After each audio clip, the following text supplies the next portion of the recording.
उत्तर प्रदेश के एक छोटे से गांव रामपुर में मनोहर अपनी पत्नी शालू के साथ रहता था। मनोहर दिल का बहुत नेक और मेहनती इंसान था, लेकिन गरीबी ने उसे चारों तरफ से घेर रखा था। गांव में खेतीबाड़ी के अलावा काम के कोई और साधन नहीं थे। शालू, आज फिर घर में सिर्फ मुट्ठी भर चावल बचे हैं। जमींदार साहब के खेत में काम भी खत्म हो गया है। अब अगले कुछ दिन गुजारा कैसे होगा, यही सोचकर मेरी रातों की नींद उड़ गई है। हिम्मत मत हारिए, भगवान ने मुंह दिया है तो खाने का इंतजाम भी वही करेंगे। पर हाँ, अब हाथ पर हाथ धरे बैठने से काम नहीं चलेगा। आपने शहर में ढाबे पर काम किया था, कुछ वैसा ही यहाँ क्यों नहीं शुरू करते? गांव में कौन बाहर का खाना खाएगा शालू? यहाँ तो लोग नमक रोटी खाकर सो जाते हैं। नहीं, अब समय बदल रहा है। मैंने देखा है, पास के कस्बे में लोग चटाखेदार चीजें खाने के शौकीन हैं। अगर आप कुछ अलग बनाएंगे तो लोग जरूर आएंगे। मनोहर कुछ साल पहले शहर की एक मशहूर चाइनीज स्टॉल पर हेल्पर का काम करता था। वहां उसने गोभी मंचूरियन बनाना सीखा था, जो पूरे शहर में मशहूर था। मनोहर को लगा कि शायद यही उसकी किस्मत बदल सकता है। शालू, तुमने सही कहा, मुझे गोभी मंचूरियन बनाना आता है। वो डिश जो दिखने में जितनी सुंदर होती है, खाने में उतनी ही चटपटी। अगर मैं गांव के मोड़ पर छोटा सा ठेला लगाऊं तो शायद बात बन जाए। पर उसके लिए सामान कहाँ से आएगा? गोभी, सॉस, मैदा, इन सब के लिए तो थोड़े बहुत पैसे चाहिए होंगे। मेरे पास वो पुरानी साइकिल और कुछ पीतल के बर्तन हैं। उन्हें बेचकर जो पैसे मिलेंगे उससे मैं शुरुआत करूंगा। अब बस बहुत हो गई ये गरीबी, अब कुछ तो करना ही होगा। मनोहर अपनी पुरानी साइकिल और घर के कुछ बर्तन लेकर कस्बे के बाजार पहुंचा। भारी मन से उसने अपनी यादों को बेचा ताकि भविष्य की नींव रख सके। उन पैसों से उसने एक पुराना लकड़ी का ठेला खरीदा और गोभी मंचूरियन बनाने का जरूरी सामान लिया। तभी एक दुकानदार उससे बोलता है, क्यों मनोहर भाई, ये क्या नया काम शुरू कर रहे हो? गांव में ये सब चलेगा क्या? कोशिश करने में क्या बुराई है भाई साहब? मुझे तो सिर्फ मेहनत की रोटी खानी है, चाहे वो मिट्टी खोद कर मिले या खाना बनाकर। रात भर मनोहर और शालू ने मिलकर ठेले को साफ किया और उसे सजाया। मनोहर ने चूल्हा सेट किया और गोभी को काटकर तैयार किया। उसके चेहरे पर एक अजीब सी चमक थी, एक ऐसी चमक जो सिर्फ उन लोगों के चेहरे पर होती है जो हार मानने को तैयार नहीं होते। ये लीजिए, मैंने ये सफेद कपड़ा साफ करके रख दिया है, इसे ठेले पर बिछा दीजिएगा। और हाँ, अपनी मुस्कुराहट कभी मत छोड़िएगा। लोग आपके हाथ का स्वाद चखने के साथ साथ आपकी सादगी भी देखेंगे। तुम ना होती शालू तो शायद मैं आज भी जमींदार की चौखट पर सिर झुकाए खड़ा होता। कल मेरी परीक्षा है, अगर कल कुछ प्लेटें भी बिक गई तो समझो मेरी मेहनत सफल हो गई। जिसके बाद अगली सुबह मनोहर अपना ठेला लेकर गांव के मुख्य मोड़ पर पहुंचा। वहां एक बड़ा सा बरगद का पेड़ था, जहां अक्सर लोग पंचायत के लिए या बस के इंतजार में रुकते थे। मनोहर ने अपना बोर्ड लगाया जिस पर टूटी फूटी लिखावट में लिखा था, मनोहर का मशहूर गोभी मंचूरियन। अरे मनोहर, ये क्या नया तमाशा लगा रखा है? ये गोभी का क्या बना रहे हो? ये गोभी मंचूरियन है काका, एक बार चक्कर देखिए, शहर की याद आ जाएगी। बिल्कुल ताजा और चटपटा। कहो तो लगा दूं एक प्लेट? शुरुआत के कुछ घंटे तो सन्नाटा रहा। लोग आते, देखते और मुस्कुराकर चले जाते। मनोहर का दिल बैठने लगा था। उसे लगा कि शायद उसका फैसला गलत था। लेकिन तभी गांव का एक जवान लड़का जो शहर से छुट्टियां बिताने आया था, वहां रुका। अरे, यहाँ मंचूरियन? भाई साहब, एक प्लेट लगाना जरा, देखते हैं गांव में शहर वाला स्वाद मिलता है या नहीं। अभी लीजिए बाबूजी, एकदम गरम गरम। जैसे ही मनोहर ने गरम गरम मंचूरियन की प्लेट उस शहर से आए लड़के को दी, आसपास खड़े लोग बड़े गौर से देखने लगे। मनोहर ने बहुत ही सलीके से पत्तल पर मंचूरियन सजाया और ऊपर से हरी प्याज छिड़की।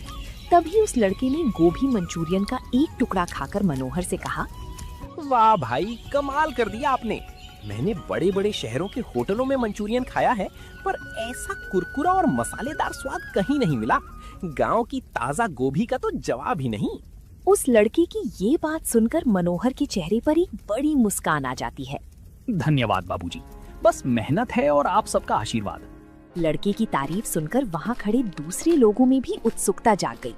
एक एक करके लोगों ने मनोहर के हाथ का गोभी मंचूरियन चखना शुरू किया।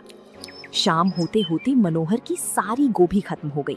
वो खाली बर्तन लेकर जब घर लौटा तो उसके कदमों में एक अलग ही ऊर्जा थी। घर पहुंचकर वो शालू को पैसे देते हुए कहता है, देखो शालू, आज पहले ही दिन गोभी मंचूरियन की सारी प्लेटें बिक गई। लोगों को स्वाद बहुत पसंद आया। मैंने कहा था ना, आपकी मेहनत बेकार नहीं जाएगी। अब हम कल के लिए और ज्यादा सामान ला सकते हैं। हाँ, कल मैं थोक मंडी से गोभी लाऊंगा। लेकिन शालू, मुझे एक बात का डर है। गांव के कुछ लोग आज मुझे अजीब नजरों से देख रहे थे, खास तौर पर मुखिया जी के आदमी। उन्हें शायद मेरा यूं आगे बढ़ना पसंद नहीं आ रहा। आप बस अपने काम पर ध्यान दीजिए। जब तक आप किसी का बुरा नहीं कर रहे, भगवान आपके साथ है। गांव के मुखिया ठाकुर वीरेंद्र सिंह को ये बात बिल्कुल रास नहीं आ रही थी कि उनके खेत में मजदूरी करने वाला एक मामूली मनोहर अब खुद का काम कर रहा है और लोग उसकी तारीफ भी कर रहे हैं। उन्हें अपनी सत्ता का डर सताने लगा, जिसके बाद मुखिया ने अपने नौकर गजाधर से कहा, क्यों रे गजाधर, सुना है वो मनोहर अब साहब बन गया है? गांव के मोड़ पर कुछ अतरंगी खाना बेच रहा है। हाँ सरकार, पूरे गांव में उसी के चर्चे हैं। लोग कह रहे हैं कि वो तो अब मजदूरी करने भी नहीं आएगा। उसकी कमाई तो अब हम सबसे ज्यादा होने वाली है। इतनी हिम्मत! कल तक जो हमारे पैरों की जूती था, वो आज अपनी दुकान चलाएगा। अगर सब ऐसे ही अपनी दुकानें खोलने लगे तो हमारे खेतों में हल कौन चलाएगा? गजाधर, कुछ ऐसा कर कि उसका ये धंधा शुरू होने से पहले ही बंद हो जाए। मनोहर आज बहुत खुश था। उसने आज ज्यादा सामान तैयार किया था। तभी गजाधर अपने कुछ साथियों के साथ वहां पहुंचता है। ओए मनोहर, ये क्या गंदगी फैला रखी है तूने यहाँ? ये मोड़ पंचायत की जमीन है। यहाँ ठेला लगाने की इजाजत किसने दी तुझे? गजाधर भैया, मैं तो सालों से यहाँ लोगों को बैठते देखता हूँ। मैंने सोचा थोड़ा किनारे अपना ठेला लगाकर काम कर लूं। किसी को कोई दिक्कत नहीं हो रही है। दिक्कत हमें हो रही है। ये जो तू अजीब सी चीजें खिला रहा है, इससे लोगों की तबीयत खराब हो गई तो कौन जिम्मेदार होगा? चल, ये सारा ताम झाम यहाँ से हटा, वरना हमें उठाना आता है। भैया, आज का सामान बिक जाने दीजिए। बहुत पैसा लगा है इसमें। कल से मैं कहीं और देख लूंगा। अभी के अभी हटा।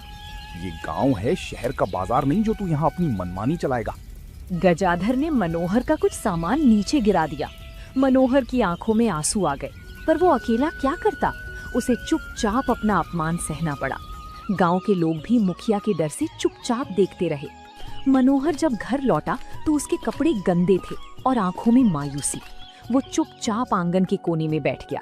शालू ने जब टूटी हुई कढ़ाई और बिखरा हुआ सामान देखा तो वो सब समझ गई।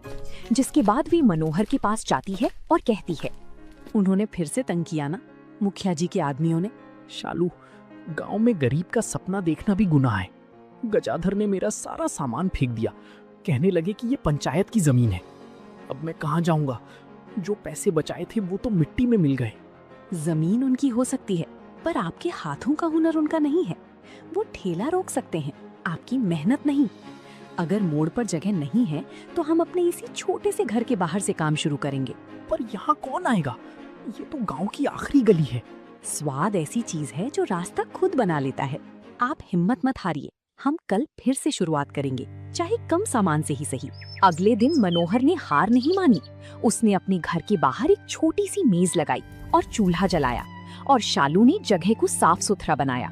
जिसके बाद मनोहर ने फिर से गोभी काटना शुरू किया। हे भगवान, बस लाज रख लेना। आज अगर बोहनी नहीं हुई तो कल से चूल्हा जलना मुश्किल हो जाएगा। काफी देर तक कोई नहीं आया। तभी वही शहर वाला लगा जिसने पहले दिन मंचूरियन खाया था, वहाँ से गुजरा। उसने मनोहर को घर के बाहर काम करते देखा तो रुक गया। अरे मनोहर भाई, आप यहाँ? मैं तो आपको मोड़ पर ढूंढ रहा था। वहाँ तो कोई और ही बैठा था। बाबूजी, वहाँ से हटा दिया गया हमें। अब यहीं से छोटा मोटा काम शुरू किया है, पर यहाँ कोई आता नहीं। अरे आप फिक्र मत कीजिए, आज की पहली 2 प्लेटें मेरे लिए लगाइए। और सुनिए, मैं अपने दोस्तों को भी यहीं बुलाता हूँ। स्वाद के लिए तो लोग 7 समंदर पार चले जाते हैं, ये तो फिर भी आपकी गली है। उस लड़के ने फोन करके अपने 4-5 दोस्तों को बुला लिया। धीरे धीरे मंचूरियन की खुशबू पूरी गली में फैल गई। जो लोग मोड़ पर मनोहर को नहीं पा रहे थे, उन्हें जब पता चला कि वो अपने घर पर बना रहा है तो लोग वहाँ खिंचे चले आए। भाई मनोहर, 2 प्लेट यहाँ भी देना। वो गजाधर तो बेकार में तुम्हें परेशान कर रहा था। असली स्वाद तो तुम्हारे हाथों में है। अभी देता हूँ काका, आप 5 मिनट रुकिए, मैं अभी परोसता हूँ। उस दिन मनोहर ने मोड़ से भी ज्यादा कमाई की। उसे समझ आ गया कि अगर नीयत साफ हो तो रास्ता अपने आप बन जाता है। लेकिन मुखिया की नजर अभी भी उस पर थी। मुखिया जी को जब खबर मिली कि मनोहर के घर के बाहर लोगों की भीड़ लगी रहती है तो उनका गुस्सा 7वें आसमान पर पहुंच गया। उन्हें लगा कि एक मामूली मजदूर उनके डर को खत्म कर रहा है। गजाधर, तूने तो कहा था कि उसका धंधा बंद हो जाएगा, पर यहाँ तो मामला उल्टा ही दिख रहा है। अब लोग उसकी गली में जाकर कतार लगा रहे हैं। सरकार, वो मनोहर बहुत चालाक निकला। अपनी लुगाई के साथ मिलकर घर से ही दुकान चला रहा है। और वो शहर वाला लड़का, वो तो उसका प्रचार ऐसे कर रहा है जैसे कोई बड़ा होटल खुल गया हो। डराने धमकाने से बात नहीं बनी। अब हमें कुछ ऐसा करना होगा कि लोग खुद ही उससे नफरत करने लगे। कल गांव में एक बड़ा मेला लगने वाला है। मनोहर भी अपना ठेला वहां ले जाने की सोचेगा। बस वही हमारा मौका होगा। वहीं दूसरी तरफ मनोहर शालू से कहता है, शालू, कल गांव के पास वाले मैदान में बड़ा मेला है। अगर मैं वहां मंचूरियन का स्टॉल लगाऊं तो एक ही दिन में इतनी कमाई हो जाएगी कि हम अगले महीने के लिए बड़ा स्टॉक ला सकेंगे। बात तो सही है, पर वहाँ मुखिया जी के लोग भी होंगे, कहीं वो फिर से कुछ गड़बड़ ना करी। मेले में हजारों लोग होंगे शालू, वहां सबके सामने वो कुछ नहीं कर पाएंगे। और फिर मेहनत करने वालों को डरना कैसा। मेला पूरे शबाब पर था। मनोहर ने मैदान की एक कोने में अपना स्टॉल लगाया। जैसे ही उसने मंचूरियन बनाना शुरू किया, उसकी खुशबू ने पूरे मेले का ध्यान अपनी ओर खींच लिया। अरे वाह, मेले में मंचूरियन! भाई मनोहर, एक प्लेट जल्दी से लगाना, बहुत सुना है तुम्हारे बारे में। जी भाई साहब, बस 2 मिनट, एकदम गरम और खस्ता मंचूरियन तैयार है। मनोहर काम में इतना व्यस्त था कि उसका ध्यान पीछे की ओर नहीं गया। गजाधर ने मुखिया के कहे अनुसार एक आदमी को भीड़ में शामिल किया था। जैसे ही मनोहर कुछ सामान लेने पीछे मुड़ा, उस आदमी ने चुपके से मंचूरियन की सॉस की बोतल में ढेर सारा बहुत तीखा और खराब तेल मिला दिया। दूर खड़ा गजाधर ये देखकर कहता है, अब आएगा मजा। अब जो भी ये खाएगा उसका पेट खराब होगा। फिर देखते हैं कौन इसकी तारीफ करता है। मनोहर ने वही सॉस इस्तेमाल करके अगली 5 प्लेटें परोसी। जैसे ही एक आदमी ने पहला निवाला खाया, वो खांसने लगा और चिल्ला उठा, अरे ये क्या खिला दिया? ये तो बहुत कड़वा और तीखा है। क्या तुम लोगों को बीमार करना चाहते हो? मनोहर, तुम पैसे कमाने के चक्कर में खराब सामान खिला रहे हो। नहीं नहीं बाबूजी, मैं तो सब ताजा लाया हूँ। ऐसा कैसे हो सकता है? देखते ही देखते भीड़ जमा हो गई और लोग मनोहर को भला बुरा कहने लगे। मनोहर को समझ नहीं आ रहा था कि अचानक क्या हो गया। गजाधर भीड़ में से मुस्कुरा रहा था। लोग मनोहर पर चिल्ला रहे थे और उसका स्टॉल हटाने की मांग कर रहे थे। मनोहर के हाथ पांव कांप गए थे। तभी वही शहर वाला लड़का, जिसका नाम राहुल था, वहां पहुंचा। उसने शोर सुना और तुरंत मामले को समझने की कोशिश की। रुकिए, शांत हो जाइए सब। मनोहर भाई ऐसा नहीं कर सकते। मैं रोज इनका खाना खाता हूँ, कुछ तो गड़बड़ है। तभी भीड़ से निकलकर गजाधर आगे आता है और कहता है, क्या गड़बड़ होगी बाबूजी? आंखों के सामने है सब।